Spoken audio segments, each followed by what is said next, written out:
سلام دوستان، حالتون چطوره؟ احسان ایکس گیمز هستم. خوش اومدید به ویدیوی جدید یوتیوب ما.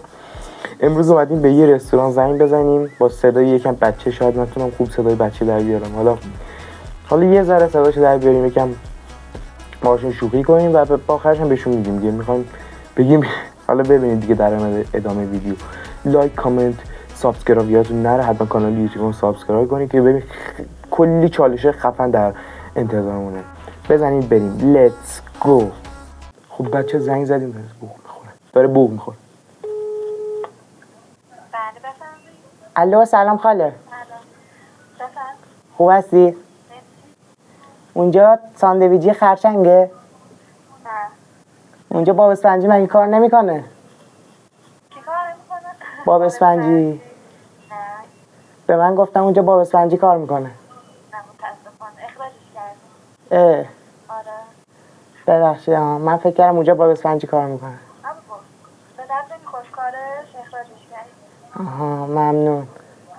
دیگه کسی دیگه اونجا کار نمیکنه؟ نه همه رو اخراج کردیم. آها ممنون. داشتیم یه ویدیو میگرفتیم. ببخشید. ممنون. هیچی نگو پشما. بچه پشمام ریخته. زنگ زدیم. خب این یه رستوران بود. حالا بریم یه رستوران دیگه هم زنگ بزنیم. بچه یه دونه دیگه هم بریم شماره زنگ بزنیم. خداوکیلی قبلی مهربون بود. این چجوریه؟ بریم.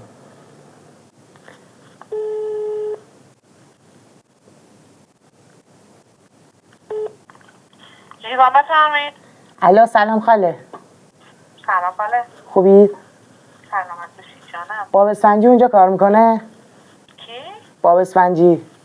باب اسفنجی بود تا الان رفتش. رفتش؟ آره شیفتش تموم شد رفت. یه سوال، محمد قلی ترسناک هم اونجاه؟ اونم بود والا استفا شد رفت. آها. حیف شد، میخواستم باهاشون حرف بزنم. اشکال نداره. به من گفته بودم اونجا کار میکنه.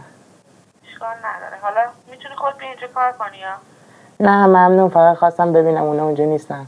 چون از آدما زیاد هستن اینجا. حالا این نه یکی دیگه. آها ممنون. داشتیم یه ویدیو میگرفتیم ازتون. سلامت. اجازه هستش ما این ویدیو تو فضای مجاز بذاریم؟ بذار.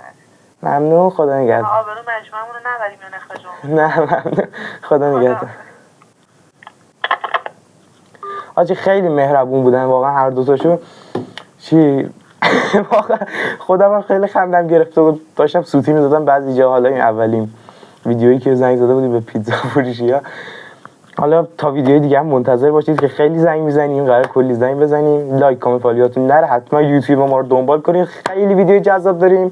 تا ویدیو دیگر بدرود.